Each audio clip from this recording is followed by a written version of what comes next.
I'm Matt Brabham, and this is The Skinny. From the Fatheads Eyewear Studios in Speedway, Indiana, this is The Skinny. Brought to you by Toyota, Rhino Classifieds, General Tire, and Dream Giveaway. This segment of The Skinny is brought to you by Toyota. Welcome to The Skinny. Ken Stout here, and Michael Young sitting alongside the track dude back in here. Rico, from what we understand, or what I understand, apparently he's taking a nap. Rough weekend? A rough weekend. He's sleeping right now. So we thought we'd give him a little break. We had a little bit of issue with one of the airlines, so we thought we'd give him a break and let him take a nap. Yes. And apparently that weather issue that they had, they were the only airline that had it. It was a crazy weather predicament down in Florida. Just clouds everywhere. Scary. Pretty wild. He was in Dallas, though, right? NHRA event. So the weather there, too. There's weather everywhere. Yeah, everywhere. Weather happens everywhere. So Rico not with us here today, and that's okay. We'll get Michael to fill in. And sitting alongside is one of the young guns that's been paying his dues throughout his career, and it's going to step back and pay him again. You keep scratching until you finally get there, but he was born into a racing family. He has no choice other than to race, and that's a good thing because he's extremely good at it. Ladies and gentlemen, please welcome Matty Brabham. Matthew Brabham. We know him as Matty Brabham or Matty Brabs, and you can find him almost anywhere, but has worked his way up through the ranks. And yes, the same Brabham of Geoff Brabham, his father, four-time IMSA champ, extremely successful, and his grandfather, Sir Jack Brabham, a three-time Formula One champ. So yeah, the racing pedigree is in there a little bit. And we don't want to forget about Mom, because Mom is also a jet ski champ. So you have no choice, dude, but to step up and win championships. Yeah, no, thanks for having me. Yeah, I mean, it's just, it's a disease. It's a disease that's passed down. That's the best way I describe it. Mom and dad were trying to get me to do everything else other than race. So at least you didn't have to explain it to your parents why you want to go racing. Yeah, I mean, they were... I took a long explanation, though. I mean, I had to really convince them. So, really? Yeah. Oh, really? They did not want me racing whatsoever. I had tennis rackets, golf clubs, anything that I wanted other than a steering wheel I was allowed to have. So, how many times have we said that? Like, steer your kids towards golf or tennis, anything but racing. He had all the best equipment in the world and didn't use any of it. What was your first memory of racing? Since obviously that is the pedigree of the family, what very first thing do you remember as a kid? I mean, yeah, the first thing I ever remember as a kid was going to my mom's races and jet ski racing, because Dad was towards the end of his career in supercars in Australia, and I was starting to get to the age where I can actually remember, because I was born in the US when Dad was racing here, and then we moved all back to Australia, and he was at the end of his career. So I didn't remember too much about going to Dad's races, because I think I went to like the 500 when I was like a baby and stuff, but I have no memories of it. So I used to go to Mom's jet ski races in Australia, and that was my first kind of memory, or earliest I can remember, of going to a race and doing the whole weekend and getting into it. And so that was kind of my first taste of racing, was mom ripping it in the jet skis. Was it even a car thing or more jet skis where you're like, man, these jet skis are cool? I would imagine that was pretty cool for a kid. Yeah, it was awesome. I mean, my mom, I was scared of my mom because she was big too. She had the whole biceps and muscles, like from racing the jet skis. I mean, I was almost... Were those the real jet skis, like you had to stand on and balance? Like, yeah. The ones today, you can kind of sit on and just ride like a bike. But old school, you had to really balance it. Oh, yeah. She did a bit of everything. So she did the stand-ups, she raced the sit-downs and stuff. But the sit-downs, we have one now, the one that she used to race back then.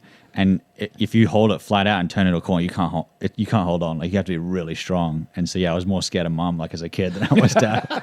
But that was my first introduction to racing, which is kind of weird because most people think, obviously, my grandfather and my dad or the car racing stuff. But I love the competitiveness of it, whether it was car racing or jet ski racing. The atmosphere of being at a race was what got me hooked originally, for sure. Was your grandfather finished with his career by the time you were able to know what's going on? Yeah. I never went to any races. My dad grew up with Jack, so he went to a lot of the F1 races as a kid. But I think my dad was one of the only ones, because he was the oldest brother of everyone. So he went to all the F1 races and has like good stories and memories and stuff. But I never went to my grandfather's races and stuff. I just heard the stories at the dinner table.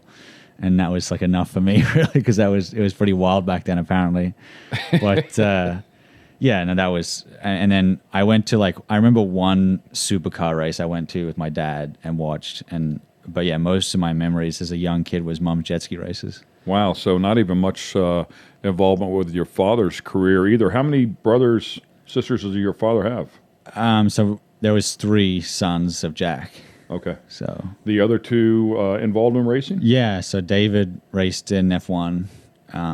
He was in the Senna era of F1. So he was like teammates with Ratzenberger when he got killed, and then Senna was killed the following day, I think. And then he obviously won Le Mans as well, and did all the sports car racing stuff. And then my other uncle, not so much in racing, and then Dad obviously heavy in racing, especially in the U.S. as well. So Yeah, I'm sorry. I always point out that he's a 4-time IMSA GTP champ, but he actually had I think like 12 years in the kart series, so a lot of open wheel experience as well, and then also won Bathurst. Yeah, they won together actually. So Dad and David won Bathurst together as brothers. So that's pretty cool. And then Dad won Le Mans, the 24-hour race, and so did David as well. And they both won with Peugeot. So it's pretty special and cool. You've had a pretty stout career, especially coming up through the Road to Indy program. Marco has mentioned, Graham Rahal has mentioned, so Andretti, Rahal, obviously huge names in open wheel racing. When did you realize that you carried the Brabham name, that you were a Brabham? When did that hit you that it's like, oh, I'm somebody, people are watching me. Why are they watching me? I don't understand why.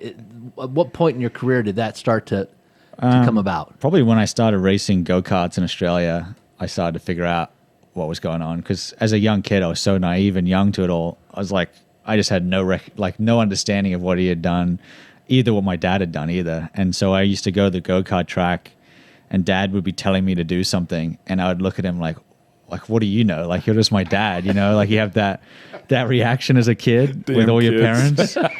And so that was my reaction. And then he's like, you realize, like, we've all done this before, and like we know what we're talking about, and I know what I'm talking about. I'm like, oh, okay, yeah. And then once I started doing it myself, then I developed an appreciation, understanding of what they did. Because then I was like, oh wow, this is pretty difficult, and this is competitive, and it's hard, and it's a lot of work, and it's not easy, right? So then I was like, oh, now, and then I got to an age when I was racing karts too, that I started to understand what he had done and everything and all his accomplishments. And then people would obviously come up and say things at the racetrack, and I'm like, how do you know? Like, oh, okay, like, and it all clicked when I first started racing, yeah. But before then, I was just another kid in another family. I just thought he was my dad that didn't know anything, and he was my grandpa at Christmas. So yeah, I mean, it was That's wild. it was one of those deals, yeah.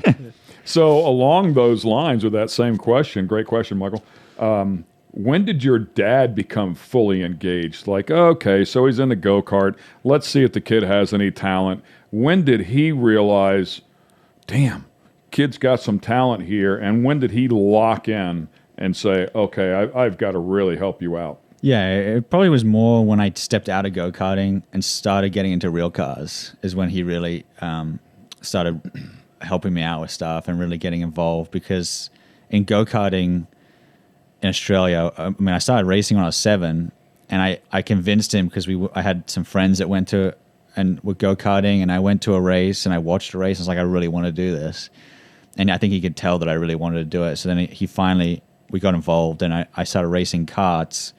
But yeah, he was one of those dads that was like, this is just a hobby and this is fun. Like, you're way too young to know what's going on and to really think that you're going to be successful or not successful or have talent or not. Like, you just don't know at that age, because there's kids that were just wild in go-karting, and then all of a sudden they get mature, and then all the talent disappears because they start thinking about real world things or whatever. But in go-karting, it was just a hobby for us and fun. So we ran the go-kart out of the back of his dad's van, and we just ran it together as like a family on weekends kind of deal, and have fun and not take it too seriously. And we would do the big races in go-karting in Australia, but it wasn't like big. And there was kids that I raced against that would race every single weekend, and that was it. Like, that they were going to be the go-karting world champion, and it was 100% all in, no school, you know, Wow.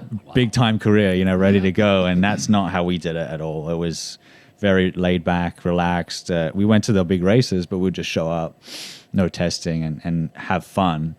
And then so I never really took it that seriously too, and he didn't take it seriously, and it was just a hobby. But then when I started doing well in go-karting, and then started looking at doing Formula Ford or getting in a proper race car, then it was like, okay, well, if you're going to do this and take it to that level, you have to be serious, and let's start really knuckling down on what you should be doing and what you shouldn't be doing, and working out and getting your mental focus on that. Because I was in school and hanging out with my buddies, and sometimes going a weekend to race go-karts, and not really, I just wasn't in. I was involved, but I wasn't like at the level I am now, and the level I was at racing. And that's when Dad really got involved too. Great stuff here. We're going to take a quick break. We'll be right back on the other side with more inside information, the skinny, if you will, on Matty Brabs.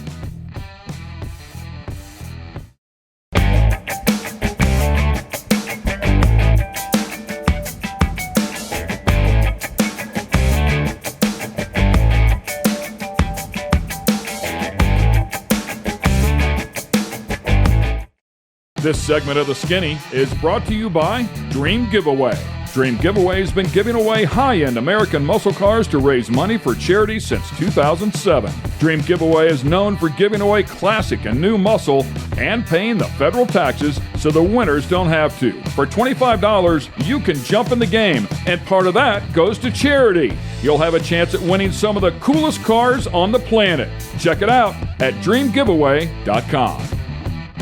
Welcome back to The Skinny. Ken Stout here with the track dude, Michael Young, and sitting alongside his young Matty Brabham, trying to find his way in this very brutal sport. Certainly has the talent, has the background, has had the support, but it always comes down to the money. And to recap a little bit of his career, worked his way up through karting, which he's just told us about, and with the support of his father along the way. But 2012, I believe it was, won F2000 with Andretti. 13 moved up to Pro Mazda, won that championship. Matter of fact, I believe beat Spencer Pigot either in 2000s or Pro Mazda, and a ton of wins in the Pro Mazda series, and then upped into Indy Lights with Andretti again. But you and I had a previous conversation on one of the Stadium Super Truck races. There was tire wars or something going on there in 2014 with that IL run. Yeah, I mean, I just had a dream run through the road to Indy, and I came over from Australia, and I was just the underdog that no one had really heard of. Obviously, I knew my family and stuff, but I jumped in F2000 with Cape Motorsport, two English brothers. I still work with them today. I was just in their shop earlier, and we won the championship together. Then I won the championship in Pro Mazda, and then went into Lights, and I just had such a quick acceleration through the road to Indy. Most people by the time they get to Indy Lights have had numerous and 4 or 5, 6 years in proper race cars before they get there, and that was my third year in wings and slicks. And well, that's worth mentioning that the year before in Pro Mazda, 11 wins that year. Yeah, I mean, it was a crazy year. I mean, it was 2 or 3 races I didn't win. Everything else was pretty good. So I mean, it was just everything clicked. The tires clicked. We changed from Goodyear to Coopers, and then the engine engineers and everyone. We just all got along so well. Like I still talk to all the guys that were on that team, and it was just like a crazy year. That one of those years where everything clicks, and then the following year in Lights, I mean, I won some races and I was up front. I think I was like 4th in the championship, but I had a lot of DNFs and different things happen, and I just wasn't. I think if I had like another year, I would have been fine. But I just accelerated through the road to Indy so fast. It was my 3rd year racing. What got you? Because I remember that time when you started, and everybody was like, "Oh wow, he's pretty good," and then it's like, "Oh, he's really good." And when you cruised through the first 2 rungs of the ladder system, and then you got to the Indy Lights, and it just, I don't want to say it leveled off, but we didn't see that same type of success. Was it they added horsepower? What caught you off? It was just a different tire. So I remember testing on the Firestone, and it was like, oh wow, like everything's just how it was. And Mazda, I was really quick, and then we went to the Cooper, and it required like a whole new learning phase. And I'm a lot older and wiser now, and I've done a lot of work with all the teams that rode to Indy over the last couple of years since then. So I've kind of gathered a better understanding as to why I wasn't as quick as I probably thought I was going to be in Lights. But I think it was just a combination of everything. Like everything didn't quite click as it did in Mazda. there was a different tire, so everyone needed different setups and development. And I think I was just a little bit too inexperienced because I had rushed through the road to Indy so quick. So a lot of the guys I remember racing in lights. Like one of the guys came over, he nearly won the Formula 2 championship. And I think those guys were just a little bit more switched on with how to develop and set up a car and figure all of it out. And that was my third year in wings and slicks. I'm in a lights car. So I think if I had, been a bit older and moved through the road to Indy slower, I would have been way better prepared for the light stuff. And it's just, I don't know, things happen. You can't win every year. Like, it's pretty tough to go through and win every single year. And even having that slight struggle in lights, I was still like the most winningest driver by percentage until Kirkwood came through. Yeah. So it wasn't too bad. I struggled in lights. I didn't win the championship. But to say you're struggling just because you didn't win the championship is probably a good thing. So let me just put this to rest while we have you here. Is it Mazda or Mazda? Because we're an American now and we say Mazda. I just wanted to confirm it's Mazda. Mazda, yeah. Is it Mazda? Nissan or Nissan. Yeah, Nissan. That's the other one. I would get Diffie on the phone if I were you and get a little support. Because, yeah, exactly. I'm outnumbered here. So you followed up your rookie season in lights and raced just a couple of races, and then what happened? I just ran out of money. I had no budget to run at that level. And the only reason I was there was because I won the championships. And, Dad helped me a lot with budget, obviously, like with go-karting and stuff, because we were just doing that for fun. And then he was based in Australia and doing a lot of BMW driver training stuff. And because of that, we got a lot of support and sponsorship through Dad, working with people that were involved in that. And that kind of funded the Formula Ford stuff. And then my dad helped me obviously come over to the US and do the USF 2000 stuff the first year, but he couldn't do the whole budget because it was still very expensive. Right. And then that was it. Like, that's all my dad could help with financially. So anything above or anything that I've done outside of that first year in USF 2000 has just been all on my own, trying to find the funding and the sponsorship. And lights, it was cheaper back then than it is now, but it's still super expensive. And yeah, I was just, that was out for me in terms of trying to come back. I think it was a $500,000 back then, right? Yeah, it was. I think it's 800, 900. Last I heard, it was 1.3 or something. Now, yeah, it might be it's around 1.3. When the new cars and everything came out, there's new costs for everything, and so it's around $1 million in lights right now. And so yeah, I just, I think I was that was me that was toast for me. But luckily at that time period, I was actually met Crusher and the guys in Australia and Pertec and all those guys, and they were putting together the Indy 500 deal. So I was lucky enough to come out of that, do some Formula E races, do some IndyCar testing with Andretti, and then got the Indy 500 ride out of that. So it was still pretty successful. And even though I had no money, I mean, it was my career was still going pretty good at that point. Yeah, I was just going to say, whenever you hear him say I was 3 years in slicks and wings in 2014, I think it was, and then a couple of years later, where's he at? The Indy 500. So yeah. He never thought about slowing down, but when those opportunities present, man, you absolutely have to go for that deal. Oh yeah, I mean, that's kind of been the story of my whole career is an opportunity's coming up and I've taken it, and people are gone like, why are you doing that? You have no testing or whatever. But that's, if you're in a situation where you're not bankrolled by funding, absolutely, you don't have a choice, right? So when I did the road to Indy, I did the 3 years, and that was it. Like, I didn't have an option to do more. That was the only option I had. And then the options and the opportunities came up with the IndyCar stuff. I wasn't going to say no, regardless of the testing and everything. And then everything else I've done has been the same way. So I was shoehorned into that. If you're gonna do it, you got to do it. And if if you have the luxury of testing and as much seat time as you like, I mean, it definitely helps. But some people don't have that option, unfortunately. So in '97, you talked about your father and his brother winning at Bathurst. Fast forward 21 years, and you grab a win. Yeah, at Bathurst. It was awesome. I mean, that was just another thing that came up. I was in Australia running the super truck stuff, and I knew some of the V8 supercar guys, having just grown up over there. And I guess the way the regulations work is you have to run a car, otherwise you get fined, because it's like a franchise thing like that NASCAR does. And a driver didn't show up to one of the races, and I had never driven or like been in a supercar in my entire life. Those things are so awesome. And the guy rang me up, the team owner, and was like, I have to run this car this weekend, and you're here with the super trucks, right? And I'd flown in through Dubai from the US to be in Perth because it was on the other side of Australia. And I was like, yeah, sure, like I'll do it. I'll jump in. No practice, never driven a supercar. Like, fine, I'll do it. What could go wrong? Yeah, what could go wrong? So I'd never driven a car like that, and I just jumped in, and I did pretty well. I out-qualified my teammate in the first time I ever drove the car. So it was pretty successful. I mean, the team and I was brand new, so I was struggling, and the team was struggling too. They were running like a pretty low budget team, but yeah, we got through the race, no problems, and I had a good time, and that springboarded me into doing the Bathurst 12-hour in a sports car.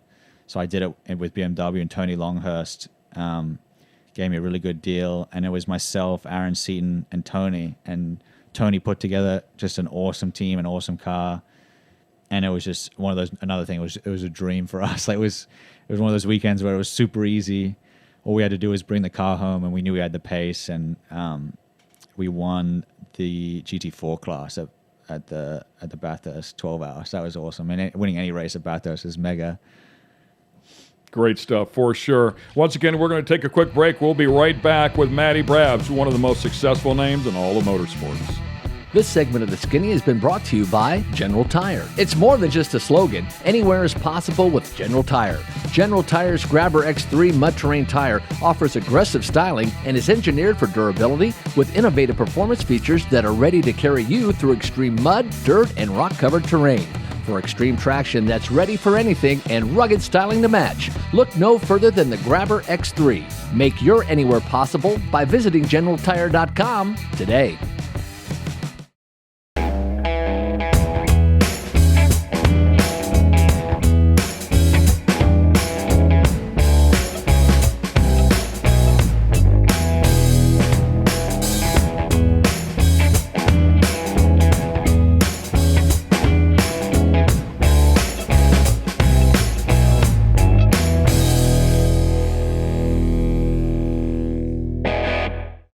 This segment of The Skinny is brought to you by Rhino Classifieds. Tired of all those ads and random stuff that shows up when you're looking to buy or sell your car parts?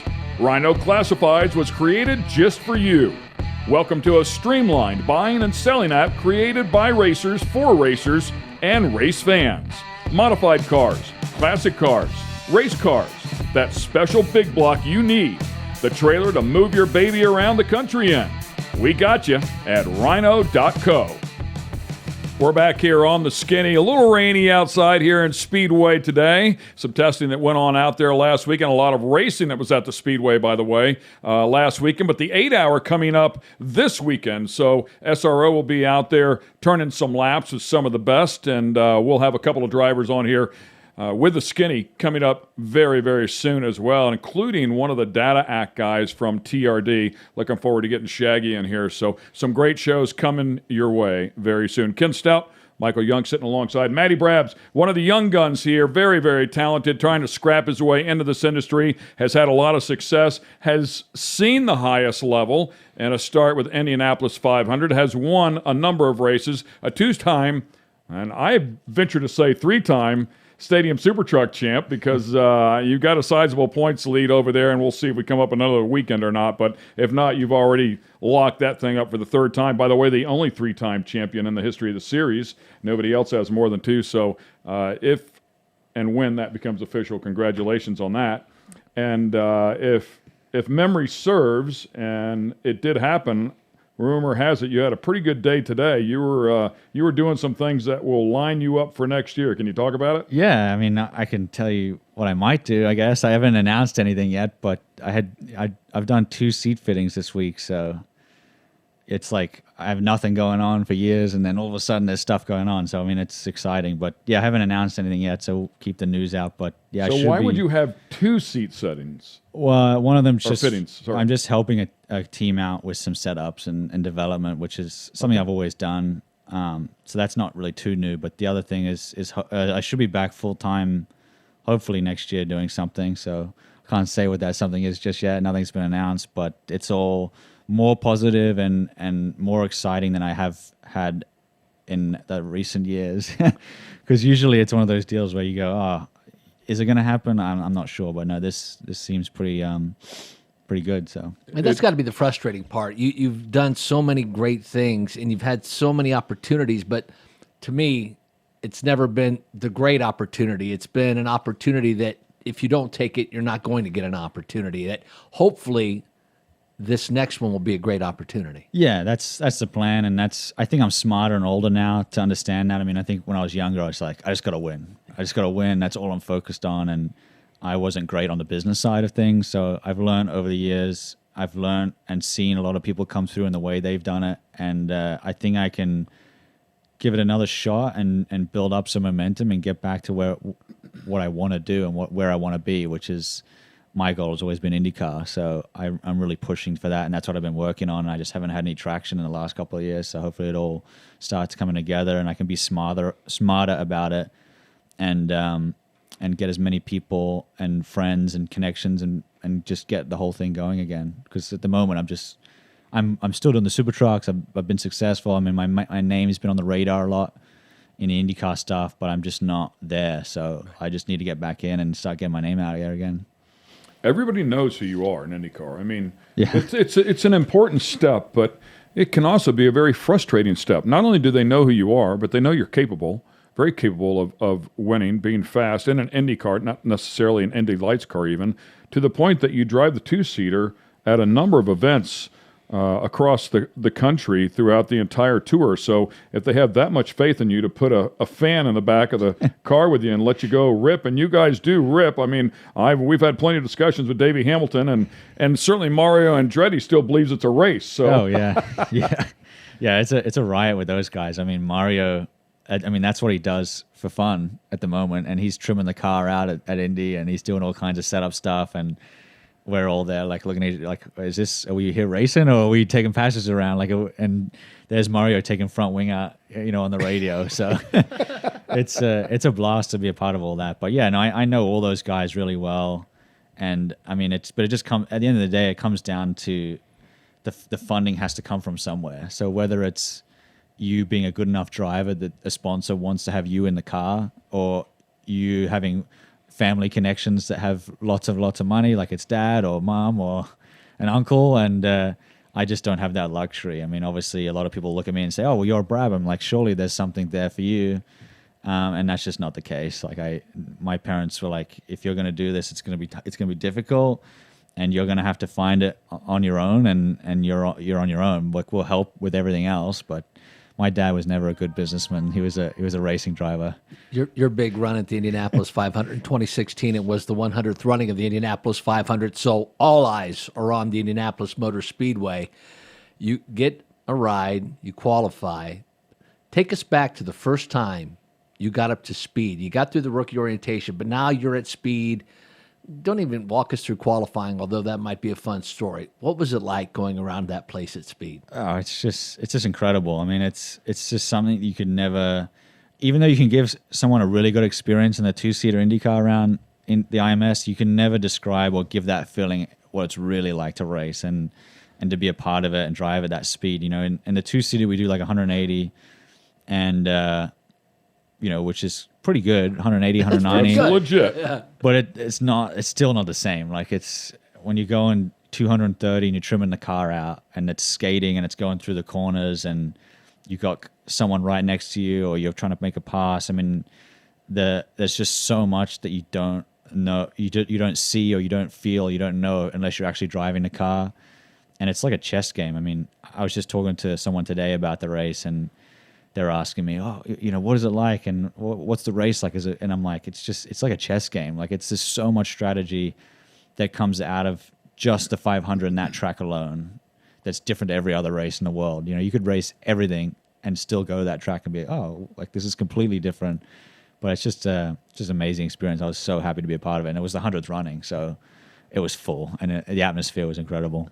Does the speed ever become normal? Does it ever normalize it? Yeah. So 230 then turns into, now I can maneuver, everything slows down. So when you come into the pit stop, it's got to be insanely like, what's going on? Now I'm doing 55. Yeah, I think that's why you see so many people losing it coming into the pits or making mistakes in the pit lane because there's a lot of pit stops in the 500 and your brain just slows down and becomes accustomed to that speed. Like certainly when I first got in and I turned in way too late. I'm like, holy, like it happens so fast, that speed. Like anything that happens at 230 miles an hour is exaggerated to what happens at 100 miles an hour or whatever. So you just get naturally used to it though. It's kind of like a weird feeling. Like the first bunch of laps, you're just like your eyes are like huge. You're like, wow, like this is scaring me a little bit, and I can't keep up mentally. But then you adjust, and then certainly when you come back in the pit, you feel like you're walking down the pit lane. Like, so I think that's why so many people make mistakes. But it's like a weird natural thing in your head. Like your brain just adjusts over time. I think it's like an adaptation thing. I don't know, but certainly the first time you drive out there, it's a little eye-opening for sure, and then you get used to it. So it has to be very daunting, and the levels are even the first step, the rookie orientation. You get through with that, and you got to be walking out of there with a big smile on your face. But then, like you said, you get back in the car and think to yourself, okay, now I've got to go practice with all these other guys. Like I'm just as scared again as I was when I got in at the first time. And I look at people like Scott Dixon, for example, and having the pleasure of being on the radio with him and listening to how the things that he says, he's not just driving his car. He's driving his car. He knows what this guy in front of him is going to do. He's planning what these guys are doing. He's come on the radio and said, what's the rest of the field look like? Do I might want to stretch it out a little bit, or I might want to back it up a little bit. And he's very wary of, or very concerned, I should say, of causing a crash. So like if the pace is too slow from the leaders and it jams everybody up, he's afraid it's going to cause a crash too. So, and he doesn't want that to happen. So it's pretty cool that you say, at first my brain had to catch up. And then once it catches up, the next things you start processing while you're out there, and including all the cars around you. Yeah, I mean, there's so many things that you don't even realize. So like, there's veteran things too. So I used to see the guys in practice, they would come off the back straight and they go all the way down below the white line, nearly in the grass, and come back up. And I'm like, what the hell are they doing? And that's like the universal term for like, I'm pitting this lap in practice. So you don't try and like stick a nose on them as they're coming down the pit lane. They do it in the race too. But that's something like I saw Dixon doing, and I'm like I asked him like, why are you doing that? Like, and it's like, oh, that's like the universal sign that you're going to pit. You're like, okay, so then you start figuring out all these little things that those guys have just been doing for years. And you wouldn't know at practice because when they do that, the guys that are behind them will tuck down behind them for a minute to catch draft and then pop back out. And go. They know what they're going to do, but if you're young and you're a rookie, you're like, I didn't know what they were doing. You just have no idea, yeah. And there's so much strategy. So like if you want to try and pass, you really have to start lifting. If you want to pass someone down the front straight, you generally have to start lifting and lining them up on the following straight, the straight before, on the back straight. And that's like what happens with the race is the leaders start trying to slow it down. So they're lifting before going into the corner. So then they're bunching the field up in certain parts of the track. And then these guys are trying to like unbunch the field and get a run. So there's like a whole like accordion effect. And there's a whole strategy to how you manage the accordion effect. And if you're the leader, you can manage it to stop yourself from being passed. So if you start lifting right as you enter the corner, the guy can't pass you, but then he gets too close or he gets the aero wash, and then he can't pass you down the back straight because he's lost his momentum. And those guys like Dixon and everyone that's been around like that, like I was blown away that Cashin Evers won it this year, but they're the types of people that go into a race like that and they know how to play the game, right? Whereas the young guys, it's so hard to know how to play the game. I think like Rossi was the last rookie and he won on fuel strategy. So it's not like he was playing, the game, but there's a whole game to it, and the race is so fun because of all those things. And I don't think it's just the cars, the combination of the track. Like I don't think NASCAR has that same kind of effect, but they kind of have that more effect at Daytona. But there's just a strategy, and the race is just so different and so fun because of that. The racecraft is tricky out there for sure. Yeah. Hey, man, we really appreciate you taking the time to come by here. You live here in the area, I know, and we want to get your father in here as well. And I'd love to have you come back with your father, actually. It'd be great to have both of you here on the show. Time. But We appreciate you taking the time and wish you the best of luck. Keep us up to date on what's happening. The second you can release that information, we want to push it out here as well. Sounds good. Thank you. Yeah, You cheers. deserve it. You certainly deserve it. Yeah, we wish you the best, man. So keep your eyes on Matty Brabs. Hopefully he becomes a household name, somebody that you're very familiar with. He certainly possesses the talent to get there. He just needs that opportunity. So now you know the skinny on the beginning of Matty Brabs' career, and hopefully it develops into something that we all know about across the waves. Hope you enjoyed it. Thanks for watching. Thanks for being with us here on The Skinny. This episode has been brought to you by Toyota, Rhino Classifieds, Dream Giveaway, and General Tire. For the latest in sunglasses, optical frames, accessories, and apparel, be sure to check out fatheads.com. That's Fatheads with a Z.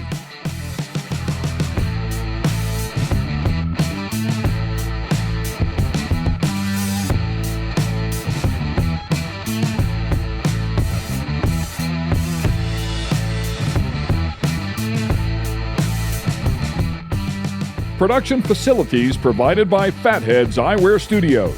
All rights reserved.